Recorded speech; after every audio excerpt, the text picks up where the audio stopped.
آج ہم بات کرنے جا رہے ہیں دنیا کے سب سے مشہور اور سب سے افسوسناک شپ ٹائٹینک کے بارے میں۔ ایک ایسا جہاز جو ڈوب گیا لیکن اس کی کہانی آج بھی لوگوں کے ذہن میں زندہ ہے۔ تو آئیے اس پوری کہانی کو آج آسان الفاظوں میں سمجھتے ہیں۔ 1907 میں ایک British company white star line نے فیصلہ کیا کہ وہ دنیا کا سب سے بڑا اور سب سے لگزریس اور سب سے پاورفل جہاز بنائے گی۔ ٹائٹینک کو بنانے کی ذمہ داری ہارلینڈ اینڈ وولف نام کی شپنگ کمپنی کو دی گئی جو بیلفاسٹ آئرلینڈ میں تھی۔ ٹائٹینک کا کام 1909 میں شروع ہوا۔ یہ جہاز لگ بھگ 882 فیٹ لمبا، 175 فیٹ اونچا اور اس کا وزن 46,000 ٹن سے زیادہ تھا۔ اس میں 16 واٹر ٹائٹ کمپارٹمنٹس تھے جنہیں اتنا سٹرانگ کہا گیا کہ اگر 4 کمپارٹمنٹس تک پانی بھر جائے تو بھی شپ ڈوبے گا نہیں۔ اسی وجہ سے ٹائٹینک کو انسنکیبل کہا گیا، یعنی کبھی نہ ڈوبنے والا جہاز۔ لیکن افسوس، یہ دعویٰ غلط ثابت ہوا۔ ٹائٹینک کے اندر اتنی لگژری، اتنی فیسلٹیز جس کا کوئی جواب نہیں۔ فرسٹ کلاس پیسنجر کے لیے سوئمنگ پولز، لائبریری، جمز اور بہترین ریسٹورنٹ تھے۔ سیکنڈ کلاس میں بھی اچھی فیسلٹیز تھی اور تھرڈ کلاس میں غریب مسافروں کے لیے بیسک نیڈ اویلیبل تھی۔ اور ٹائٹینک میں ٹوٹل 2200 سے زیادہ لوگ سوار تھے۔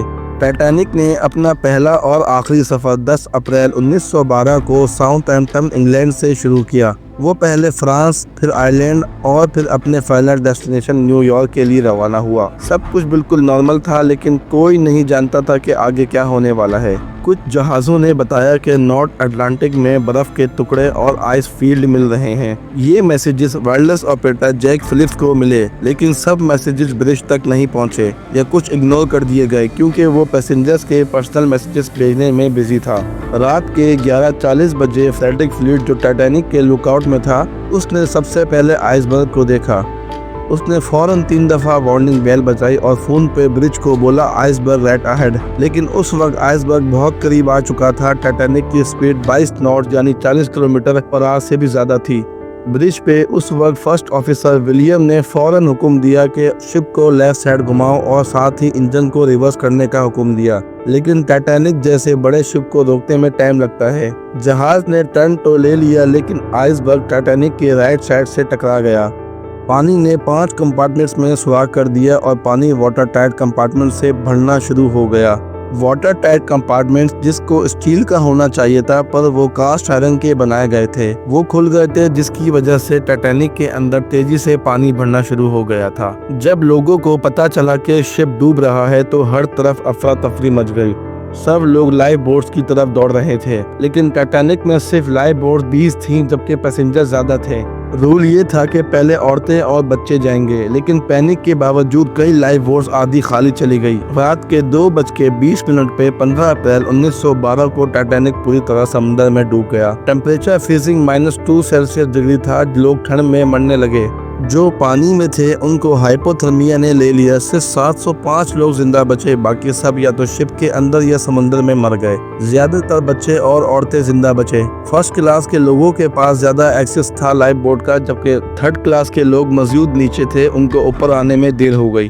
RMS کرپاتھیا نام کا ایک شپ صبح 4 بجے سروائیورز کو ریسکیو کرنے آیا۔ سب سے بڑی غلطی لائف بوٹ کا کم ہونا، پھر آئس برگ وارننگ کو نظر انداز کرنا۔ کیپٹن نے سپیڈ سلو نہیں کی اور بائنوکولرز بھی مسنگ تھے لک آؤٹ کریو کے پاس۔ یہ سب چیزیں مل کر اس حادثے کا سبب بن گئی۔ اس حادثے کے بعد دنیا بھر میں نئے سیفٹی رولز بنائے گئے۔ ہر شپ کے لیے زیادہ سے زیادہ لائف بوٹ ضروری کر دی گئی۔